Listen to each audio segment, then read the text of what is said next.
Scorpios, this is going to be a look at the urgent messages for you. Let's go ahead and jump into the Lenormand deck first, and then we're going to venture off into some other oracle decks I have over here. Any information that you may be looking for to book a personal reading will be in the description, and make sure you like and subscribe and comment below and let me know how this resonated with you as well. Okay, so let's start off with the first card, which represents the heart. And this is love, or the subjects this card covers is love, passion, romance, relationships, connecting with others, the heart chakra, generosity, having heartfelt conversations or heartfelt moments. So during this time frame, it's important that you don't let people make you not want to be kind or not be, that lover girl or that lover boy that you essentially are. And also when it comes to a partner here showing you genuine love or showing you genuine interest, it's important that you're open to receive it. I always say this, the biggest issue that people have or don't really understand when it comes to love is it requires vulnerability. And most people are not vulnerable. It's easy to give love, but it's harder to receive it because people then have to see you, or the person that's in love with you gets to see you in your true form, who you are, good, bad, and ugly. And we don't really want people to see us all the way like that, especially if we're not happy with ourselves. So this is important to understand. But also forgiveness is key. If you are going to let, certain individuals back into your life or find yourself back in certain people's spaces, it's important that forgiveness is at the root of these relationships. And also forgiving your past in terms of not letting that energy be brought with you into the future and your future connections. Now we also have the scythe, which represents clearing a path. This talks about cutting things off suddenly, getting rid of things. Okay, this also represents like the energy of surgery. If you are about to undergo any type of surgery or anything like that, you really want to take care of yourself and make sure that you're not rushing to get back into like the swing of things to where you're not, letting yourself heal. There's also risk management. You could be realizing the risk that it comes with when it comes to investing money into something or moving in with somebody or getting married or, moving to a new city. I will say this, when it comes to anything in your life that's been dragging on and you've been really wanting to cut it out and remove it out of your life, this is the time where you need to do it quick.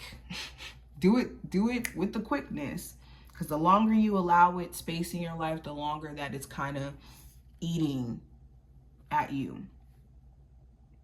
Now I also have the stork, which represents change, birth, transition,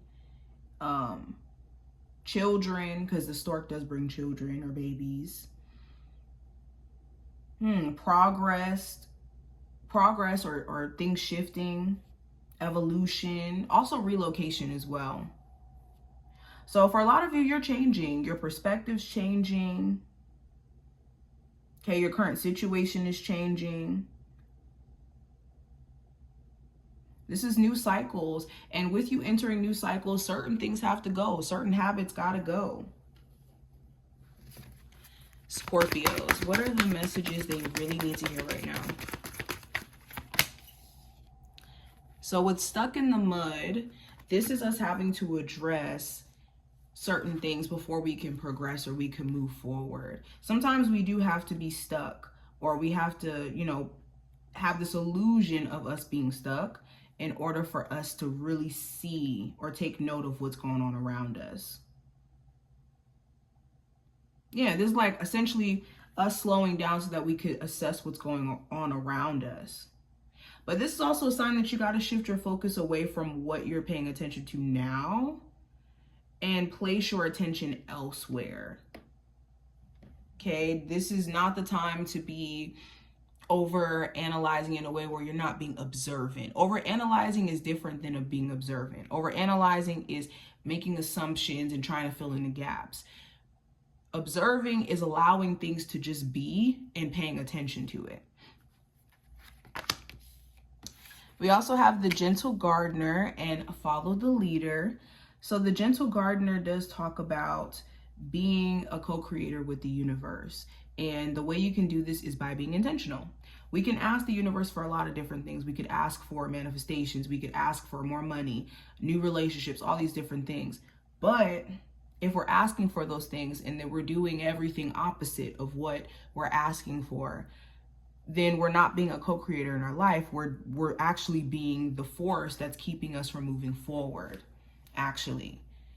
So an example of this is like knowing I want to make more money or I want to have more financial stability, and then asking for this and then turning around and having bad saving habits or poor thoughts when it comes to money as a whole.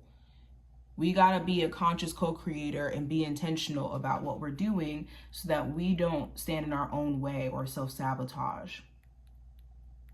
Or have people around us who could be causing us to self-sabotage. And I think that's why follow the leader is here. This goes into you being authentic and you having only authentic relationships and people around you. People who encourage you. People who, lift you up. This is also making sure that you're encouraging yourself and not being so encouraging for others or so much of a support system for others in a way where you neglect yourself in the process. Okay, let's pull some more cards for you. What are the messages for my Scorpios? They really need to hear. So old habits that no longer serve need reviewing. This goes right back into what I was saying before. When we go into new cycles, new energies, old things have to go. And it's usually our old habits, what we're used to doing, what we're comfortable in doing, especially if they don't benefit us. We also have look to the natural world for inspiration. Oh, so anytime that you start to think that it's not possible for you, or you have a bad hand in life being dealt to you, look to the natural world for inspiration. Look to other people who have been through the same struggles that you've been through and see how they've gotten on the other side of it. And use that as inspiration or the fuel to get yourself going, or to get yourself in this, perspective of I can do the same thing too. Also, some of you really do need to get out into nature. Your constant, going to work, coming home, and repeat cycle is what could be keeping you depressed or making you feel like not human anymore, because you are neglecting the human aspects of yourself that needs nature, that needs sunlight, that needs to be active. But this is what I see. I hope that this was helpful and did give you insight. And I will talk to my Scorpios in the next one.